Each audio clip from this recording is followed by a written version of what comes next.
네, 울산시대 남희석입니다. 지난 6월이었죠. 우리 울산시대를 찾아주셨던 울산의 노옥희 교육감님. 울산 교육을 건강히 이끌고자 참 많은 노력을 하셨던 분이었습니다. 하지만 갑작스러운 비보 소식에 많은 울산 시민 여러분 놀라셨을 겁니다. 저희도 참 이 슬픔을 가눌 수가 없습니다. 아울러 혼란스러운 상황이지만 교육의 방향만큼은 고인의 뜻을 받들어 흔들림 없이 올곧게 나아가기를 바라겠습니다. 한 주간의 뉴스를 순위로 정리해보는 랭킹 뉴스 시간입니다. 김다은 아나운서. 안녕하세요. 랭킹 뉴스 김다은입니다. 이번 한 주 시민들이 주목한 뉴스는 무엇일까요? 저와 함께 키워드로 살펴보시죠. 5위는 연말정산입니다. 직장인들 사이에서 13월의 보너스라 불리는 연말정산의 계절이 돌아왔습니다. 지난해 울산의 연말정산 환급액은 1인당 평균 107만 원으로 전국 2위를 기록했는데요. 시도별로는 세종시의 1인당 환급액이 122만 원으로 가장 많았다고 하네요. 다음은 1분 만회입니다. 인적이 드문 새벽 시간 금은방 문을 부수고 들어가서 귀금속을 훔쳐 달아난 일당이 도주 9시간 만에 경찰에 붙잡혔습니다.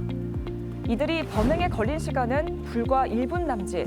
금목걸이와 팔찌 등 피해 금액만 600여만 원에 달한다고 하는데요. 미리 대기하고 있던 차를 타고 달아난 만큼 경찰은 공범이 더 있을 것으로 보고 수사를 이어가고 있습니다. 화제 키워드 3위는 전국 1등입니다. 지난달 치러진 2023학년도 대학 수학능력시험에서 울산현대 청운고등학교 3학년 권하은 학생이 만점을 받았습니다. 이번 수능에서 만점을 받은 수험생은 전국에서 모두 3명으로 이 가운데 표준 점수가 가장 높은 권하은 양이 전국 수석의 영광을 차지했네요. 이어서 2위는 비극입니다. 지난 8일 울산의 한 동물사육 농장에서 곰 3마리가 탈출해 사살되는 일이 있었습니다. 농장주 부부는 숨진 채 발견됐는데요. 사망 원인은 탈출한 곰의 공격 때문이었습니다. 관리 사각지대에 놓인 불법 사육이 불러온 비극. 잠시 후 남미경 시사평론가와 자세히 알아보시죠. 오늘의 마지막 키워드는 애도입니다. 울산의 첫 진보 여성 교육감인 노옥희 교육감이 심장마비 증세로 갑작스럽게 세상을 떠났습니다. 예기치 못한 비보에 지역사회는 큰 충격과 슬픔에 빠졌는데요. 한 명의 아이도 포기하지 않겠다던 노옥희 교육감의 마음 잊지 않고 영원히 기억하겠습니다. 지금까지 랭킹 뉴스 김다은이었습니다. 자세한 이야기 남미경 시사평론가와 함께 이야기 나눠보겠습니다.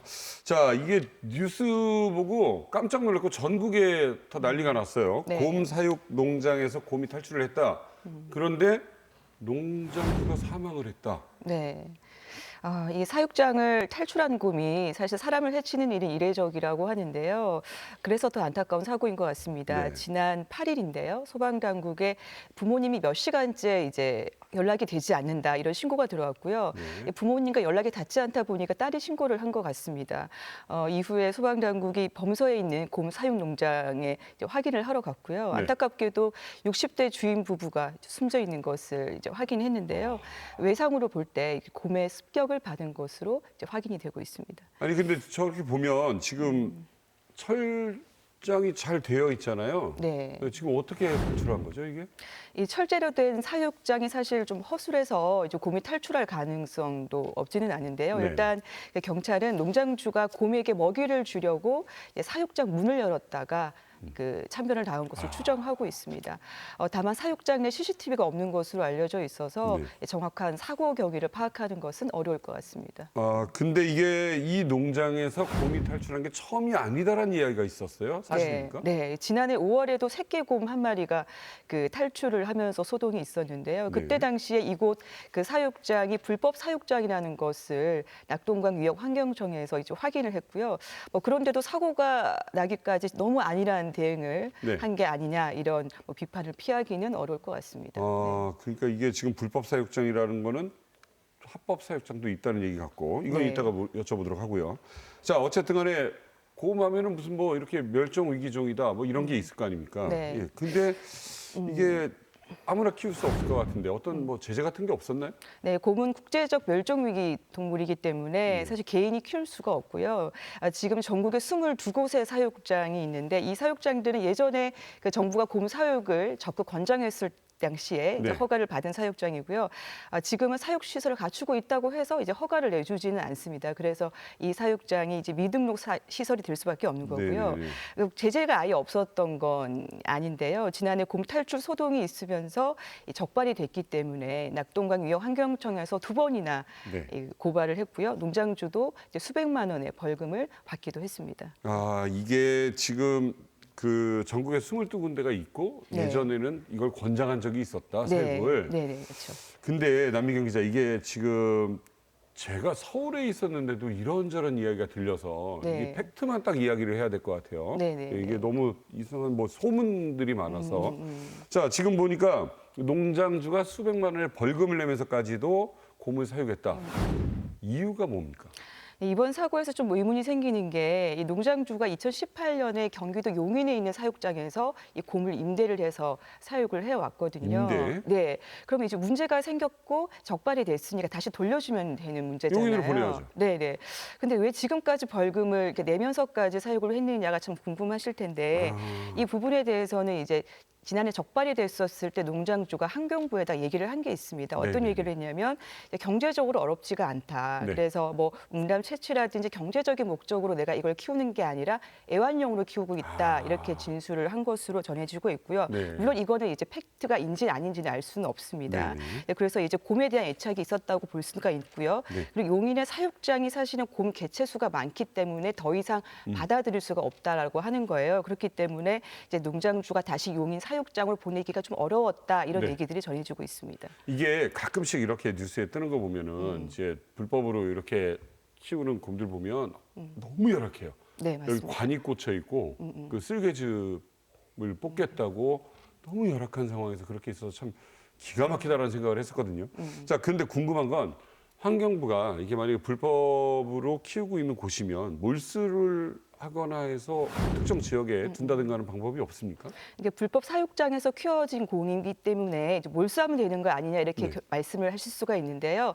결론부터 말씀을 드리면 몰수를 하고 싶어도 할 수가 없습니다. 이게 불법으로 사육을 한 것도 맞고요. 이게 또 이제 그 합법적인 증식이 아니라 불법적으로 증식된 개체이기 때문에 사실상 이게 낙동강 위협 환경청에서 몰수를 해야 되는 상황이긴 한데요. 그렇지만 몰수를 하고 싶어도 이 곰을 보호할 시설이 지금 없기 때문에 네. 몰수를 할 수가 없습니다. 아니 근데 이게 미등록된 사육장이 적발이 됐어요. 근데 네. 뭐 벌금 조금 내는 거 말고는 뾰족한 대책이 없는 겁니까? 네, 지금으로서는 이제 고발을 해서 그 벌금형을 내리거나 아니면 몰수 이렇게 2가지 방법이 있는데요. 방금 말씀드린 대로 몰수는 사실 현재로서는 불가능한 상황인 거고 이제 환경부가 지금 전남 구례라든지 충남 서천에다가 네. 곰을 보호할 수 있는 시설을 지금 마련하려고 하고 있는데요.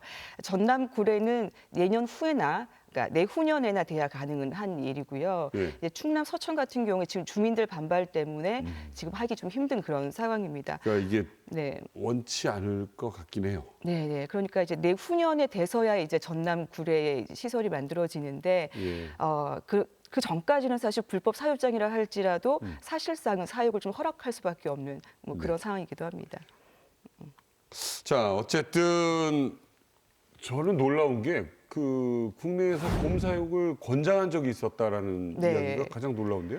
예, 농가 소득을 올리기 위해서요. 정부가 일반인도 수입을 이제 할 수 있게 1981년도에 허용을 했었습니다. 네. 근데 그 뒤에 이제 우리가 서울 올림픽도 좀 치러야 하고요. 그리고 이제 곰이 국제 멸종 위기종이기 때문에 이거 사육을 허용해서는 안 된다라는 비판이 또 있었거든요. 네. 그래서 정부가 허용한 지 4년 만에 네, 수입을 전면 금지를 했었습니다. 아, 81년도에 허용했다가 네.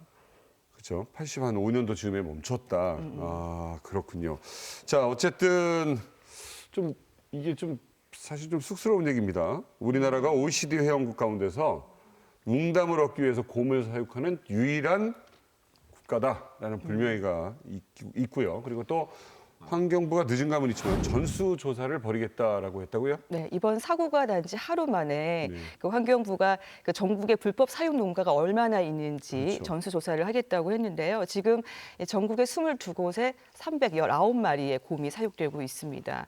그러니까 이번 사고가 난 농장은 이 통계에 사실 포함이 되어 있지 않거든요. 네. 그렇기 때문에 불법 시설이 어느 정도 있는지 파악을 하겠다라는 얘기고요. 네, 네. 그 사실 불법 시설이라고 하는 게 산속에 있기 때문에 사실 현실적으로 좀 찾기는 어려운 측면들이 있는데요. 그럼에도 불구하고 어쨌든 늦게라도 지금 파악을 한다는 건 다행인 것 같습니다. 이거 뭐 외래종 물고기 하나가 저수지에 들어가가지고 뭐 생태계 교란한다 막 이런 얘기도 많은데 곰은 위험하잖아요. 그렇죠. 네. 예, 이건 정말 뭐 동물 입장도 괴롭겠고, 근데 어쨌든 간에 지금 사망 사고가 발생을 해서 예, 이게 참 너무나도 안타까운 예, 소식이었습니다. 자, 어쨌든 불법 사육은 있으면 안 되겠죠. 지금까지 남미경 시사평론가와 함께했습니다. 고맙습니다.